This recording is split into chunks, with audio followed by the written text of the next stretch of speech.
ma wasebedo ka waluwo e piny Luo. Mokwongo ne wamenyo sigande mar loso stima gi minyaga mar dhano.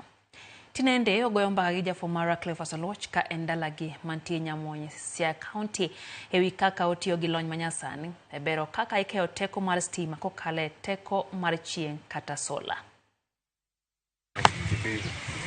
Nyamonye, Bondo e County ma Siaya. Japuonjre ma jaiga mar adek e mbalariany ma Jaramogi Oginga Odinga University of Science and Technology, Vincent Odero, obiro kod lony machielo, lony mar medo teko mar sitima mar sola, lony ma en godo gi lek mathoth.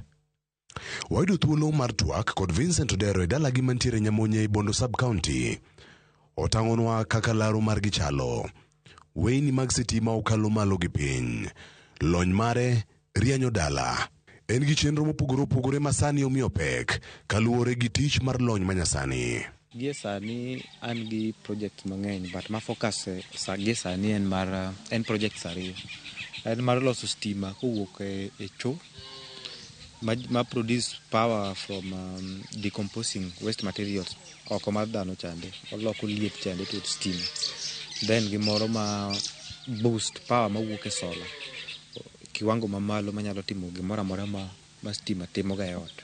Oleronwa ni teko mar sola nyalo tiyo mana kaka teko mar stima ma itiyo godo pile ka pile. With only a signal mawuok from solar mar 30 by 30, inyalo power 10 kilowatts load mar odi. 10 kilowatts timo fridges, riembo fridge, riembo TV, riembo so many things. Lony ni en mane? To en ang'o ma omiyo Vincent Odero nene kaka rieko manyien? Nitiere kaka a convert the voltage, the signal mawuok from the solar matis chande into mach mang'eny. Atiyo gi system miluongo ni power amp. Koro power amp no is my innovation. Power amp ni utilize the power of frequency. Koro naido ni secret by increasing gig it lies on the frequency. Koro frequency kanyo no emantie siri na. Koro after setting of patenting, I'll then publish it how that thing is done, so that wajalo tiyo gi small solar panels in generating large power. To ji ma oseyudo sola ni gitiyo kode nade? Kare kanyo riembo CCTV, kare kanyo riembo electric fence, kare kanyo riembo floodlight, riembo TV, riembo fridges, riembo everything. The installation manistima ringo go chande emo pick off otimo gimoro amora manistima timo kanyo. Nengo mar sitima osebedo ka idho piny maru. Mae dipo ni biro kelo yot ni ji madiher dar kawuok e teko mar sitima mitiyo godo pile ka pile. Nengo mar mae okinya pimo gi nengo mar sitima ma kawaida, nikech gini en gimoro ma kispend pesa e lose, to wach mar chulo bill gi choro toke e ng'ado completely.